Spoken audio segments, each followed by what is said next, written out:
Parler d'immigration, d'intégration, d'immigration, facteur de développement économique, social, culturel, sans recevoir ma prochaine invitée, pour moi, c'était tout à fait impensable.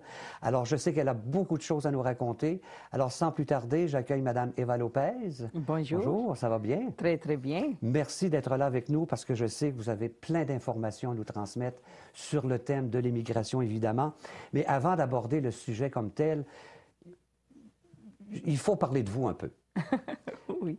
J'imagine que On va plein de gens s'essayer. vous connaissent, mais qui est Eva Lopez? D'où elle vient? Alors, vous êtes de quelle origine? Moi, je suis d'origine colombienne. Oui. La Colombie, elle est située en Amérique du Sud, soit la porte d'entrée de l'Amérique du Sud. Ça, c'est la Colombie. Ce pays-là, ici, c'est la Colombie. Et moi, je viens exactement du centre de la Colombie, OK. qui est la région du café. C'est là Ah. qu'on produit les meilleurs cafés au monde. Ah, ça, je sais. Le café colombien. Oui, c'est ça. Madame Lopez, vous êtes maintenant canadienne. Oui. Vous êtes arrivée ici comment? Parce que vous-même, vous êtes immigrée. Oui, je suis arrivée grâce à l'amour. Ah. C'est par amour que je me suis déplacée de mon pays. J'avais aucun besoin de quitter mon pays. Heureusement, tout allait très bien Oui. pour moi. Mais l'amour, j'ai rencontré l'amour et qui prend mari, prend Prend pays. pays. Alors voilà, je suis là et très heureuse. On a fondé une belle famille et c'est merveilleux. Vous êtes ici au Québec depuis combien d'années? Depuis 19 ans, ça fait déjà 19 ans. C'est très positif comme expérience. Je suis arrivée de l'aéroport d'Orval en passant vers la belle famille à Montréal et tout de suite à la région, en campagne précisément. Et c'est la campagne québécoise qui m'a accueillie et c'est là que je suis très bien, j'adore. Et comment s'est fait votre intégration? Positivement, la première année, elle est toujours un défi. C'est très difficile parce qu'il faut apprendre à connaître l'hiver. Le premier oui. hiver était fatal. Si je n'aurais pas aimé mon mari, je l'aurais quitté automatiquement parce que je n'ai pas trouvé ça très drôle. Mais le deuxième hiver était vraiment très, très positif. Je connaissais la longueur, la froideur. Je savais exactement à quoi m'attendre. Mais c'est le choc culturel. La première année, c'est beaucoup. Il y a la nostalgie de ce qu'on a laissé, l'aventure de ce qu'on découvre. Beaucoup de sentiments mêlés à ça. Et c'est tout un défi. Il faut vraiment être convaincu de ça. Et d'ailleurs, ce n'est pas tout le monde qui est prêt ou qui est fait pour immigrer. Hein. Beaucoup de gens sont là, mais ils ne sont pas nécessairement dans leur élément, malheureusement. Mais moi, j'ai réussi mon intégration. J'étais très bien accompagnée par mon mari et sa famille, alors je ne peux pas me plaindre.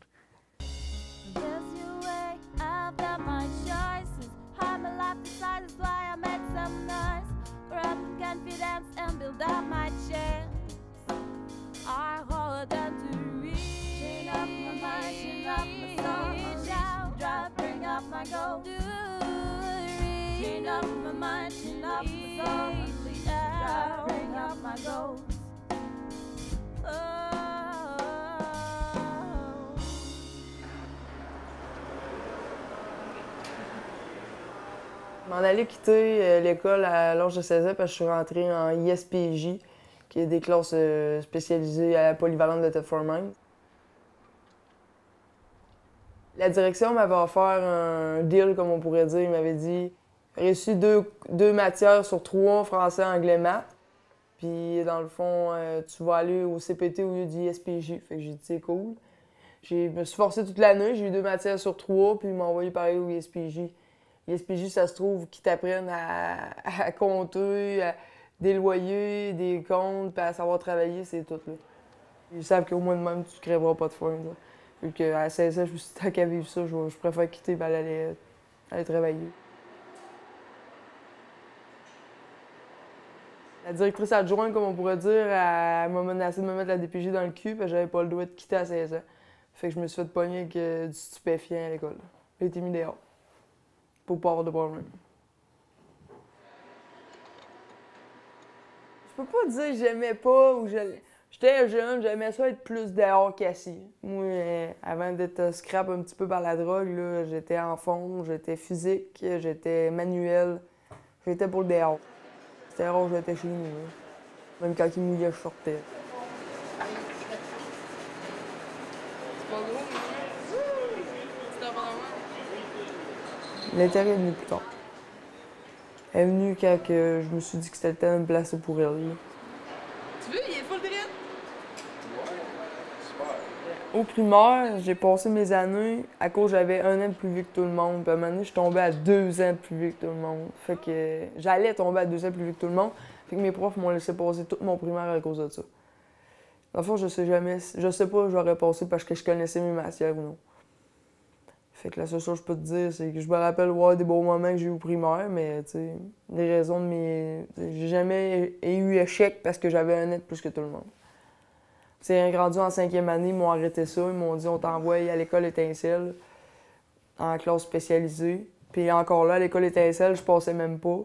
Ils m'ont envoyé à Poly parce que j'allais avoir 12 ans ou 13 ans, puis qu'à partir de cet âge-là, tu peux plus être dans une école primaire. J'ai rien passé mes années scolaires par mon âge. Mes parents ont tout le temps été présents pour les études, c'est sûr. Ils travaillaient à tous les jours pour qu'on aille à l'école, moi, ma soeur et mon frère. Oui, ils ont tout le temps encouragé ça. Mais tu sais, à un moment donné, c'est mon choix. Puis à 16 ans, j'étais mis dehors, fait que pour une bonne raison, comme ils sont venus me chercher au poste de police, fait que ça a fini que j'étais comme mis dehors de la commission scolaire jusqu'à mes 18 ans. J'avais plus besoin de m'approcher d'aucune école secondaire, fait que j'ai continué à travailler à cause de ça. Mes parents voyaient bien que je pouvais pas faire grand-chose rendu là. C'était mieux que je travaille, que je reste à la maison à rien faire. C'est ceux qui ont de l'avantage. Au moins, je voulais travailler. Ça, c'était moins pire un peu.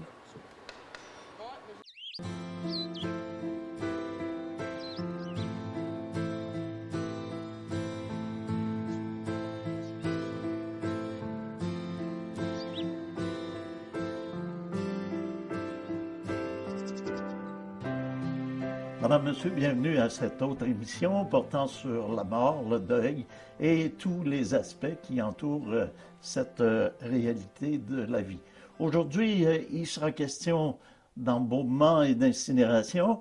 Nous ferons le point sur d'abord ce vocabulaire ou ces termes et également aussi nous rappellerons que de tout temps, les peuples ont eu ou ont traité avec un grand respect les gens qui étaient décédés et cette habitude s'est poursuivie, mais avec de très grandes modifications. Pour l'occasion, on a le plaisir de retrouver M. Dominique Gay. Alors, M. Gay qui est directeur de la Maison funéraire de l'Amiante et thanatologue de profession. M. Gay, bienvenue. Bonjour. Alors, pour une troisième émission, et aujourd'hui, on parle d'abord d'embaumement. C'est un terme que Monsieur Tout-le-Monde utilise. Le terme le plus précis, on utilise quoi? C'est le terme thanatopraxie qui est utilisé, mais ça désigne la même chose que l'embaumement. Alors, de là, le fait que lors d'une émission précédente, vous avez parlé de laboratoire de thanatopraxie. Effectivement. OK. Alors, l'embaumement, c'est quand même, c'est un art en soi. Oui. Pour faire un historique pour l'apparition de l'embaumement, l'embaumement, on le retrouve, c'est plus répandu en Amérique du Nord, mais ça se pratique à l'échelle internationale, mais davantage, ça se retrouve au niveau de l'Amérique du Nord.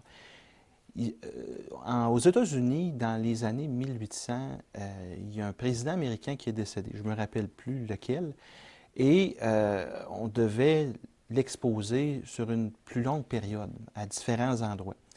Et c'est là qu'est apparu l'embaumement sous la forme qu'on connaît aujourd'hui. Ici au Québec, c'est apparu au cours du 20e siècle. Je vous dirais peut-être dans les années 40, 50. Alors, il y avait pas à l'époque de formation obligatoire pour être embaumeur. C'était transmis de façon orale, disons, mais sans qu'il y ait d'école spécifique. Alors, la première école est apparue dans les années 50. C'était l'Institut des embaumeurs de la province de Québec. C'est un département qui était rattaché à l'Université de Montréal. Et c'est à cet endroit-là qu'on a commencé à pratiquer l'embaumement. Alors, c'est au cours des années 40-50 que les corps ont commencé à être embaumés. Mm-hmm. Et ça a débuté dans les grandes villes et par la suite, c'est apparu en milieu rural. Pour les personnes plus âgées, il y en a qui, autrefois, les corps étaient exposés à la maison privée. Et à partir des années 50 ou 60, c'est là que les salons funéraires sont apparus et l'exposition se fait là, au salon funéraire.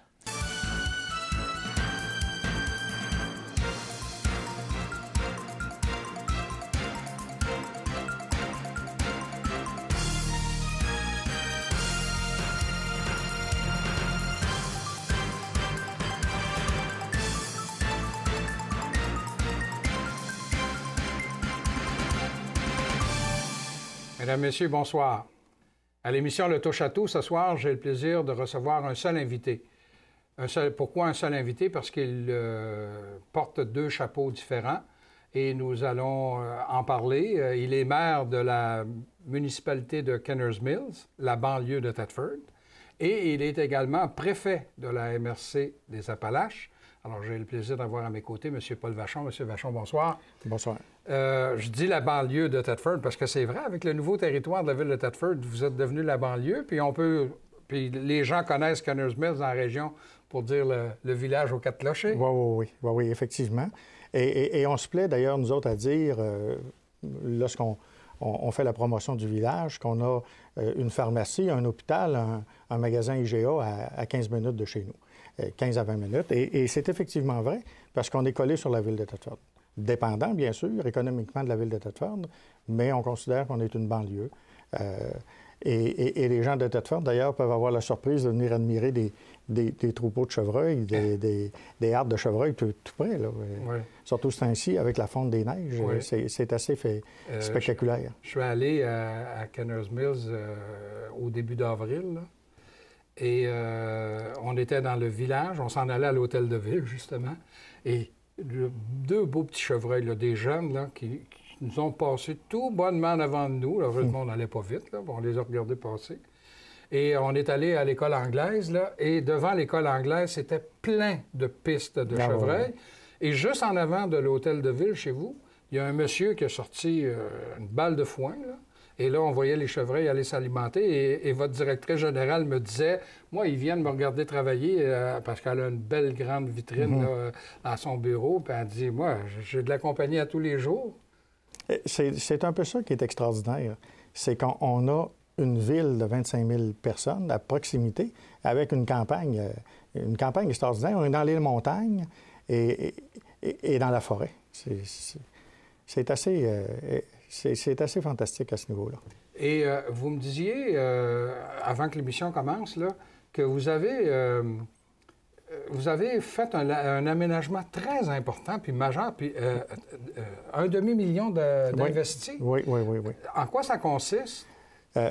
On va repartir d'il y a plusieurs années. Okay. Dans les années 50, le ministère des Ressources naturelles, j'imagine à l'époque, là, je me souviens plus comment ça s'appelait, aménageait les rivières d'une façon aujourd'hui qui serait considérée comme un crime, là. Oui. Alors, il drainait les rivières, puis et finalement, ça faisait des rivières qui étaient pratiquement mortes. C'était une rivière qui est large, peu d'eau, peu de profondeur, donc l'eau se réchauffait, il n'y a plus d'habitation, il n'y avait plus rien de ça.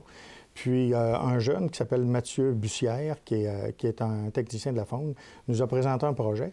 Et ce projet-là consistait à aménager d'abord des fosses à poissons, c'est-à-dire aller creuser dans la rivière, ce qui est assez exceptionnel parce que le ministère de l'Environnement autorise très rarement des interventions dans la rivière, mais on l'a fait, avec de l'équipement d'ailleurs où il a fallu, par exemple, les pelles mécaniques devaient être avec de la graisse végétale pour éviter... Pas contaminer l'eau. Pas contaminer l'eau. Alors, il y a eu plus d'une trentaine de fosses, de bassins qui ont été créés, avec également des frayères pour les poissons. plus de l'aménagement de roches. Mais quand on parle de roches, là, on parle d'énormes blocs là, pour protéger les berges puis empêcher l'érosion.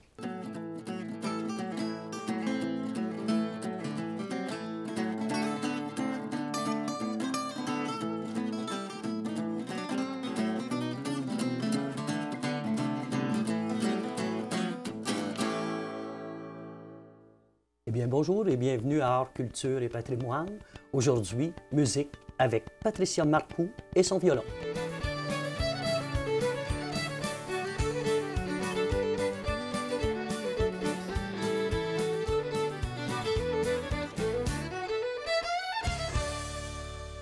Eh bien, merci Patricia. La pièce qu'on vient d'entendre, est-ce que ça fait partie du nouvel album qui s'en vient? Oui, ça fait partie de mon nouveau CD. C'est un pot-pourri, un medley de musique traditionnelle. Oui, on a reconnu évidemment oui. la musique traditionnelle. C'est quelque chose que vous affectionnez, la musique traditionnelle? Oui, j'ai découvert ça depuis que j'étais adolescente. Donc, ça a toujours resté depuis, ça me suit. Puis c'est ce qui me fait le plus vibrer, c'est la musique traditionnelle.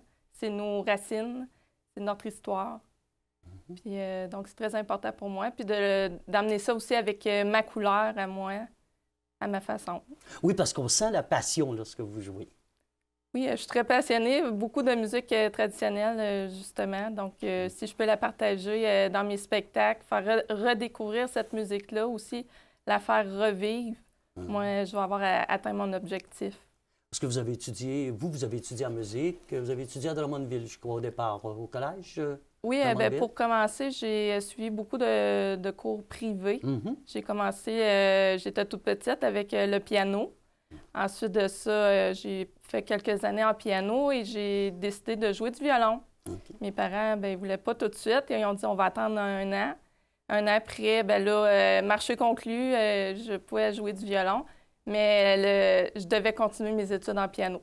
Parce que c'est moins difficile pour les parents quand on fait des gammes au piano que le départ au violon? C'est pas ça. C'est qu'ils voulaient que je continue dans quoi que je m'étais engagée. Puis maintenant, je comprends pourquoi. C'est sûr que j'ai toujours... je peux pas cacher que j'ai trouvé ça difficile d'avoir deux disciplines en même temps. Oui. Mais maintenant, j'en suis très reconnaissante, là. Puis donc, violon, piano... Puis deux instruments assez différents, merci. Très différents, mais très complémentaires aussi en même temps. Le piano, c'est nécessaire, je dirais, pour tous les musiciens pour réussir à développer l'oreille, juste ou pour pouvoir composer.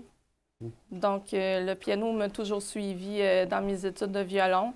C'est sûr que le piano, c'était plus classique, tandis que le violon, quand j'étais polyvalente, j'ai commencé à travailler aussi à l'oreille. Mais j'ai toujours fait du classique, mais j'ai commencé à jouer à l'oreille, fait que c'est là que j'ai découvert la musique traditionnelle. Il vient d'où ce goût-là pour la musique? Ce goût-là pour jouer, pour faire de la musique? Précisément, je sais pas. Petite, mes parents m'ont inscrit en piano. Ça faisait partie de la routine, je peux dire. Puis le violon, je sais pas non plus. Je devais avoir vu quelqu'un faire un concert un jour, puis ça a allumé une petite flamme. Puis je dirais c'est surtout quand je donne mes spectacles, quand je vois les gens, à quel point que ça leur rappelle des souvenirs, puis qu'ils viennent me donner la main, puis me dire « Ah oui, j'avais un oncle qui jouait ça dans le temps. » Moi, de toucher les gens avec la musique.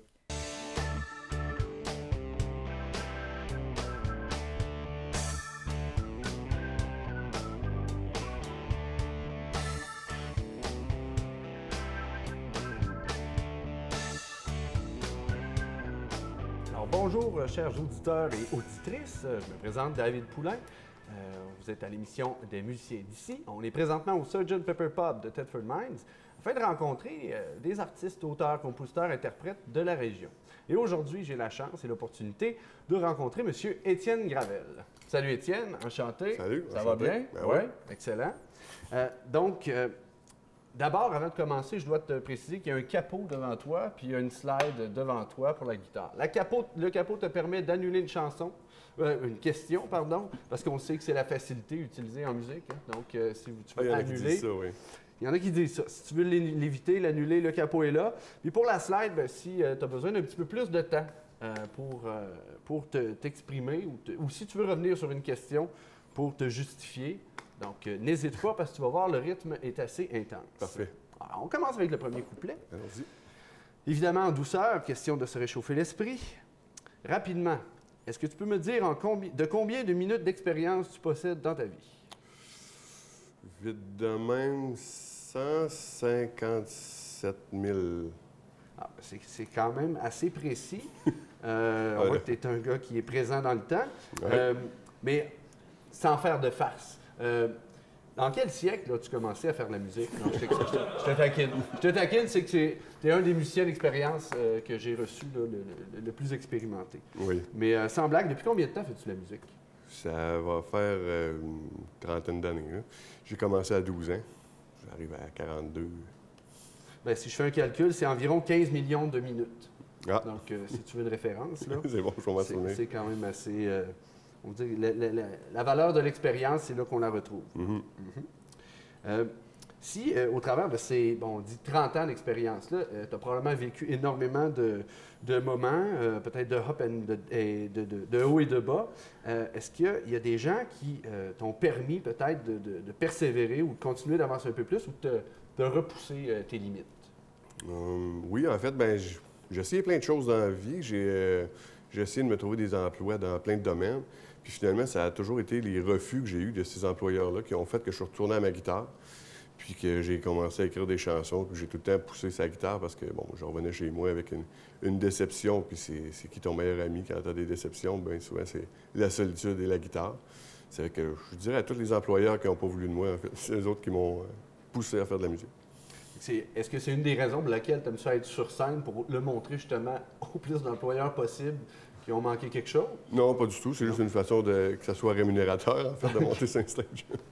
Excellent. Puis justement, on parle d'expérience de scène. En 30 ans, évidemment, on commence tous, on va dire, au bas de l'échelle. Oui, des petites scènes au début. Des petites scènes là, sans nécessairement être payant. Est-ce que tu as encore une relation particulière avec des nouvelles expériences de scène? Ah ben oui, toujours, à chaque fois. À chaque fois, c'est toujours une nouvelle expérience, du nouveau monde avec qui tu collabores. C'est toujours nouveau à chaque fois. Une scène, on ne s'habitue jamais.